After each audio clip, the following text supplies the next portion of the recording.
I am really excited to launch this new podcast series where I'm talking to industry professionals that have been in my network for many years about prominent sustainability issues that we're still seeing after many years of work. And this inaugural session is with a very good old friend of mine and a former Unilever colleague, Giulia Stellari. Giulia is director of Fall Line Capital, and she leads impact initiatives in farmland and venture portfolios. Previously at Unilever, where she managed global sustainable procurement programs, mainly focused on digital agriculture, transparency, and greenhouse gas reduction programs. She also co-founded Ag Squared, a farm data management platform, and she holds a PhD from Cornell and an AB in biology from Harvard. Giulia is also a non-exec direct at SIPEF, the chair of the Cool Farm Alliance, and former member of the SBTI Technical Advisory Group and advisor to the UNHCR on carbon removals. So Giulia is a very esteemed colleague. Today, we're going to talk about traceability.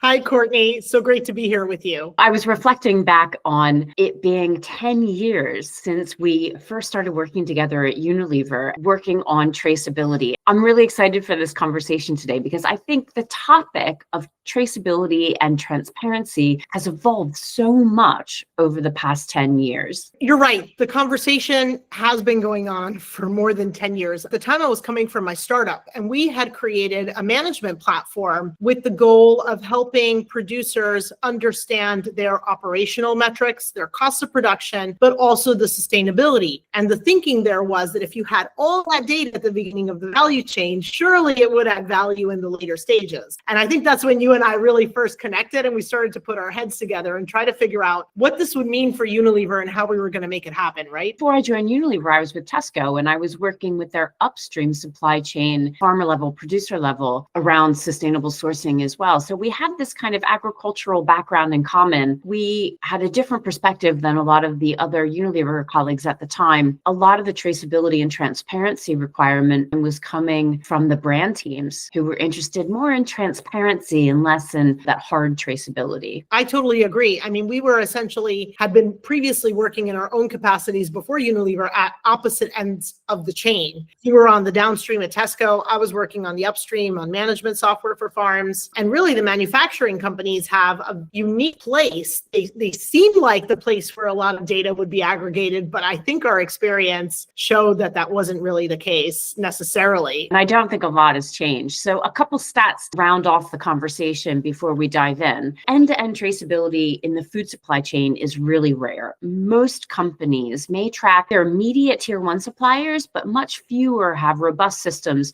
that trace multiple tiers, let alone the entire chain from farm to consumer. What we found is where traceability does exist, it's for specific commodities. So for example, Nestle and Tony's Chocolonely for cocoa. And Nestle saying that they're investing $1.3 billion by 2030 to achieve full transparency and segregation, physical segregation of the cocoa supply chain, which we know is predominantly mass balanced. Similarly, the work that we were doing at Unilever towards the end of our time at Unilever, so then fast forward about 7 years later, was around soy and palm, getting into technology solutions, blockchain, satellite, and then the digital token work we were doing with SAP to track raw materials in those more complex high-risk value chains to gain more visibility. Pepsi has done a similar thing, and they're reporting 98% traceability to mill level in their palm supply chain. They're really striving for full traceability to mill. The World Economic Forum have said that only about 7% of supply chain leaders report visibility beyond their direct supplies, and about 45% of supply chain leaders say that they have visibility only to their first tier suppliers or no visibility at all. I always read McKinsey's Global Supply Chain Leader Survey, and the 2024 survey showed that only 30% of companies can see beyond their tier 2 supply chains. So there's a lot of work to be done in traceability, but I think the drivers for why traceability traceability is important is what's really shifted. Giulia, how do you think that traceability and transparency has changed over the past 10 years? We can maybe start by just outlining for some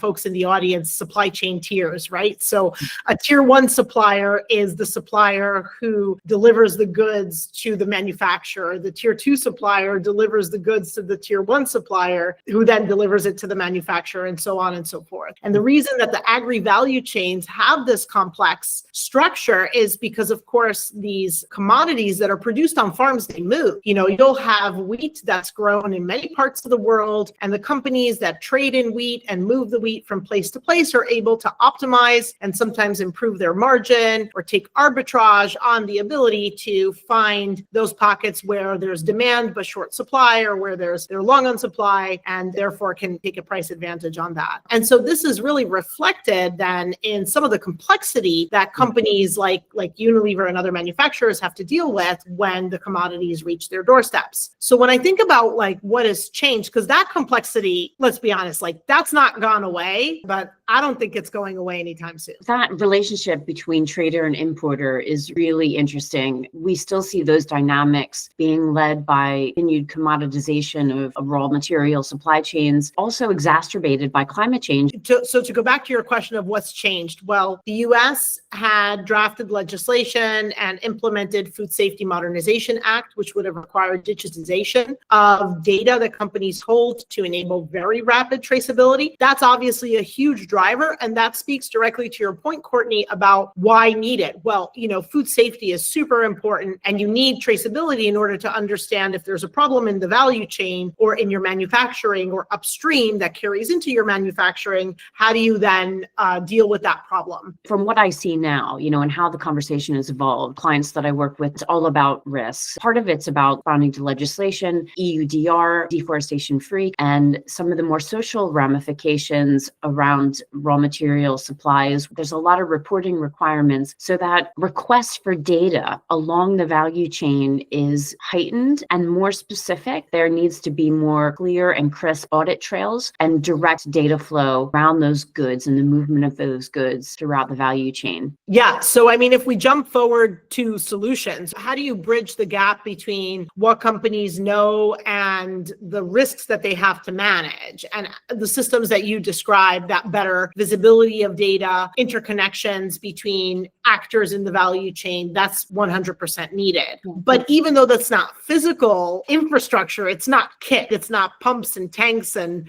it still has a cost. And you and I know that very well, having worked on this. Requires human power in order to first input the data somewhere, somehow. Data has to get into the system. And then it requires a lot of curation and then management at the end. When you finally get the data stream, often integrating it into your systems is far from straightforward, let's say. I always said that the technology was the easy part when it comes to traceability. There are quite a lot of complications dealing with inside an organization. What I find over and over again is that there are siloed data flows with disparate data lakes where pockets of information are held, and there's not a lot of commingling of that data in a productive way that can be used from a quantitative or a qualitative perspective for reporting from a traceability perspective. I think what's most interesting is digitization hasn't necessarily improved how organizations deal with their data, how it is organized, and the naming conventions of specific data sets isn't continuous inside organizations. So I think a lot of those data issues that we've seen many years ago are still, despite digitization, and still very relevant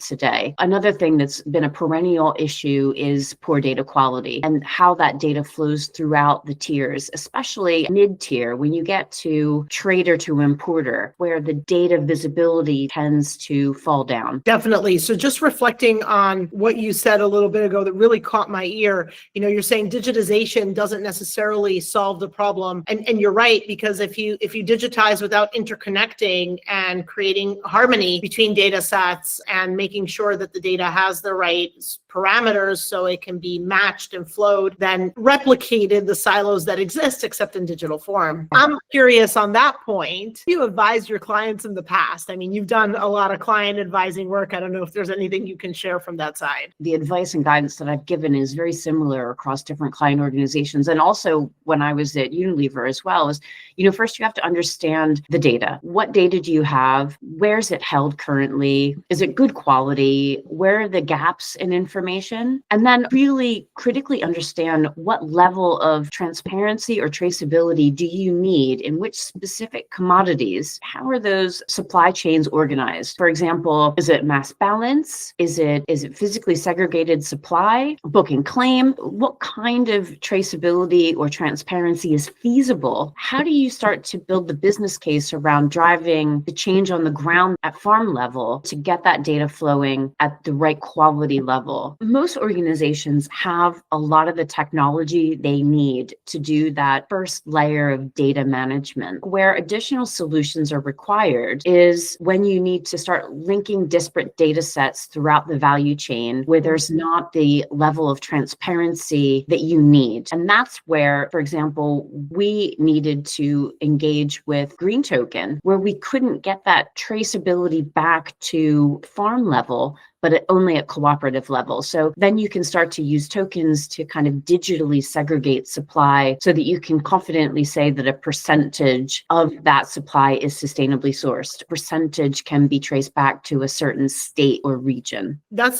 definitely a critical point, right? Because you need that was a piece of data infrastructure that definitely did not exist in the company, the ability to do that kind of digitization and tokenization, at least not at the time. Definitely. And from a sustainable sourcing perspective, I can't not talk about contracts, ensuring that there's a data sharing provision. How did you deal with those cooperatives and ensuring that data flow was actually able to happen? Program design. So you can exchange data for other kinds of support in the design of your program. But 2 points about data. One, going back to what you said earlier, quality matters a lot. Now you say, okay, but machinery today and most of the volume that is produced of agricultural supply in the world comes from a small number of farms. 20-80 rule. 20% of the farms produce 80% of the volume. And so, you have the ability there in those systems, as you well know, right? They're digitized, they're mechanized, they're collecting data all the time. If you want to answer just a simple question of what is the yield from this field? Okay, you'll have a grain cart that's running next to your harvester. So if you want to know the yield from the field, you have to weigh the grain cart when it's done harvesting. But what happens in real life is the grain cart and the combine move to the next field, and only when that grain cart is full does it leave the field and get weighed. And that is just a huge challenge because the best you'll get then is an average for the farm. And a lot of field level data is less accurate, more prone to missing data points or incorrect boundaries than what your averages are. So it's very difficult to get that data quality piece right at the farm level. And I think in the systems that we were working with in Unilever, whether it was soy or palm oil, that continues to be the case still today. The second point around the human systems that are needed to get it started, you need a certain degree of discipline and process in order to take manual inputs and deal with them continuously so that they become a data flow. We visited farms, smallholder plots in Indonesia, et cetera. And when you go to the weigh bridges, you don't necessarily have that first digitization, or that digital scale that is connecting it is not connected to anything else. So then where does that data go? Are you going to take a pile of manual receipts, tally them up, and somebody has to input them into the Excel? Or are you going to take the scale and integrate it into a larger system? And then who owns that data? And that, in the sustainable sourcing side, how do we deal contractually with data exchange? So a piece of it has to do with the relationship. So I help you with a program. Can you help me by supplying some data? A piece of it can be hardcore contracted black and white. Where it gets tricky, though, there is if the data were not there, but the supply was there, will you reject that tanker car full of soy oil that rolls up at the factory? Or are you going to say, it's okay, supply anyway? So the penalties around what do you do with missing data, I think that's still an open chapter in this book. Just thinking back to what you said earlier, I remember when we were digitizing the tea estate in Caricho.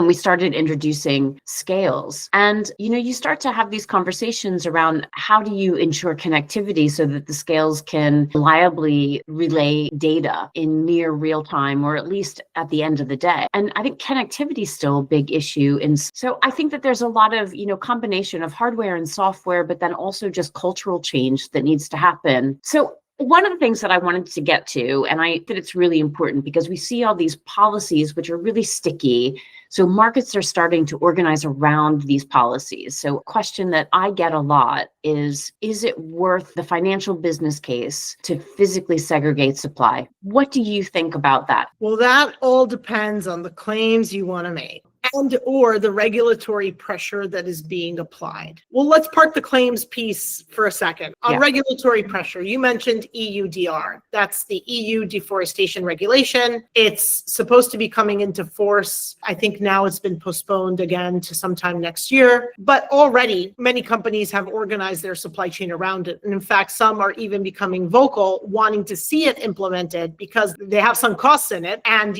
maybe it opens up some opportunities for claims. If the way the regulation is designed, in order to make a hard, this product is absolutely free from deforestation claim, I think when you and I last talked about this, you mentioned it was requiring physical segregation, correct? Yes. Yeah. And so then that becomes a huge expense that companies have to incur. And once you've made that physical segregation, though, I think then it leads and opens the door to the point about claims. Yes, we've seen this as well over the years, that investment then leads to premiumization of product. So at the end of the day, the consumer ends up paying for a premium product that's deforestation free. We were talking about Natural Products West, which is the largest food show in the US, and talking about how high transparency products are hitting the market with. Talk to me a little bit about what you saw at the show and how these brands are communicating the benefits at consumer level on pack. Oh my gosh, what a fascinating show. So it was the who's who and everybody of natural foods with obviously US focus and lens. Noticed a couple of products, a brand, Purely Elizabeth, 7 Sundays. These companies are absolutely embedding very strong consumer claims around health, around allergens, around freedom from certain types of contaminants. Like one of them is actually glyphosate residue free and has a testing protocol behind that to show it. The thing that they're not talking about is that in order to have those claims, of course, you need to have physical segregation of the supply chain, plus a bunch of tests and certifications on top of it. And those tests and certifications would have to happen at every stop along the value chain to ensure compliance, right? I would think so. I mean, to be honest, I'm not familiar with those frameworks. They were new to me and I just discovered them this year at that show. But, if you're testing for residues, you need to test the harvest. You need to test every value chain step after that to ensure there's no cross-contamination. I think I'm going to make the trip to the show next year because it sounds like it's a fantastic opportunity to really see how health and well-being is being linked to traceability and sustainable sourcing, which I've always believed that it has been, being such a proponent of being an ingredient household where I make all my own food. And I think that raw material traceability is really important for sustainable sourcing claims. But then also we get into manufactured products, where you'll buy a finished good, a meal that's already pre-made. The amount of complexity around how you make claims for a product that has multiple ingredients and is manufactured potentially in a phased approach so that there's semi-finished goods along the chain. I mean, the complexity for traceability on that front is just astronomical. And I don't see how retailers are going to be able to have those messages. So I wonder if we're going to see push for raw ingredient households where people are being their own because they want that traceability. I mean, this is definitely your area, Courtney. So I've not been watching those trends as much, but I will say from the time at Nat Expo West that what I did see was that the sustainable sourcing story was not necessarily on the pack. Yeah. But When I talk to the company leaders, because many of the smaller brands had their founders there, and when I talk with them about the importance of their value chain, those conversations lasted almost an hour because they knew all of the ins and outs and where it was coming from and how many farmers and how they were incentivizing the farmers to participate. So it was very much strong on sustainable sourcing, but consumer-wise, very much focused on consumer benefit. Personal, good for me. Fascinating. I mean, we've always talked about the value proposition to farmers. And I think that this is something that a lot of brands have gotten wrong because they're not thinking beyond what's important to them when they're building their business cases. And they're not putting enough cash in to reward farmers for participating in this traceability journey with them. This is where policy and pragmatic financial business cases at organization level really come together. Because if there's not enough money to incentivize farm level data collection, then none of this is going to work. I think you're right. Expecting data to flow without some kind of market mechanisms that either pulls it or pushes it is not a reasonable assumption. Some value definitely, from our experience, data collection and elaboration and quantification of certain parameters that are more, let's say, sustainability oriented and less direct productivity oriented can be informative for productivity, but it's not necessarily the majority of it. And it's not necessarily what would speak to the consumer from a story standpoint. So there's still that gap that needs to be bridged. And you're right that requires some kind of market mechanism to close the gap. Let's talk a little bit about policy driving commoditization. And what I mean by that is big players who were buying up more of the value chain and consolidating ownership of the movement of raw material goods. How is the policy then driving that activity, and what does that mean in prices? Well, margin in agriculture is slim, and margin in trading is also slim. So, you benefit from economies of scale. I think it's as simple as that. And so where there are regional efficiencies to be gained or strategic opportunities in the market, you'll see consolidation. But conversely, where certain markets become less core, less strategic, you may see divestments. I think at some point, you end up in a kind of equilibrium where you might see a little bit of more consolidation in one area, but then possibly shedding some other business units in other areas in terms of how the traders divide the global landscape among themselves. If you take a step back from the commercial reality for a second, what's your view on how climate change might impose additional risks with that consolidation? Yeah, you have consolidation of the entities and you may have consolidation of their logistics and businesses. But if you look at how these businesses are managed, they tend to be very siloed. They're still thinking about it from my trading business in country X. And versus my trading business in country Y. So as long as the geographic diversity is maintained, you don't have many multiple failure events, which of course climate models suggest will become more likely. Still have a broad base of sourcing areas, then you are mitigating your risk. However, shortages do show up in consumer prices. We saw it with the Ukraine war, and we've seen it in, other local situations like in cocoa right now, supply is short and prices are sky high. I keep an eye on food and the movement of food and how the markets are faring and, availability of quality and volume. And we see subtle nuances in Europe and Africa where we have bad season of onions because it was too wet, or spring we have a warm spell and then a cold spell and then all the seedlings die from vegetable crops. There is that risk that is emerging because of climate change, maybe not at commodity crop level, but maybe more vegetable and fruit crop level. Absolutely. Well, yeah, I totally agree with that. Specialty crops, horticultural crops, it's not really so easy to move and rearrange those supply chains. Those farmers are not necessarily going to be able to switch from one crop to another as quickly as you can say, well, corn prices are down, let me plant something else over the course of the season. So you have a lot more lock-in, you have the physical logistics, you have the cold chain. These mean that you're going to be growing in that area for the foreseeable future. So you have to manage the risk. What we see on the ground is that,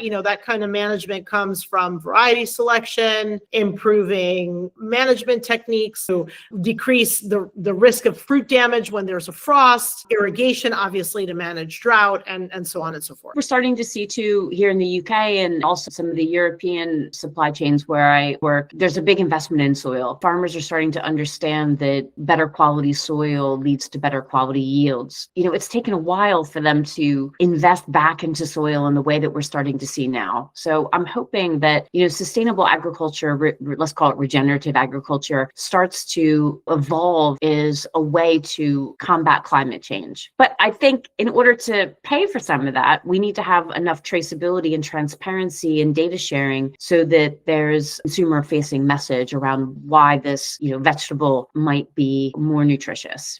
So let's wrap up and talk about something that has come across my desk a lot recently, and I'm diving into and geeking out on a bit of research, which is digital product passports. And the question that I've been getting a lot: are digital product passports the future for all fast-moving consumer goods? So we see it a lot with textiles. We're starting to see it more with, say, furniture and within resale markets. But do you see digital product passports a future for some of the more commoditized raw materials that you have a deep knowledge and experience in? Oh, great question. So I think digital product passports are fascinating. And at Fall Line, we've looked at in the past some supply chain tools for managing reuse, end of life, et cetera, of different consumer good products. Not necessarily, though, I would say your breakfast cereal or your buttery spread or things like that, because, persistence, once that's eaten, that bowl of cereal is gone. So there's a logic behind the product passport for things that persist in the environment. And I think there the case is strong.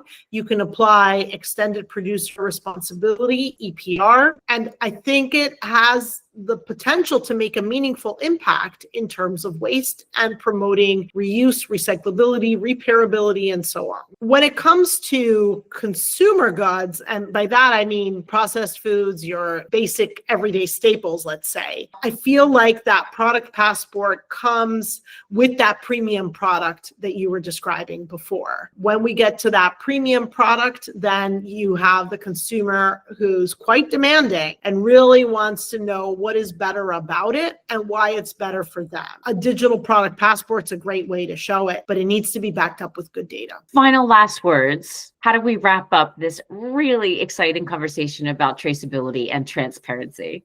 Well, Courtney, what do we say? See you in 10 more years?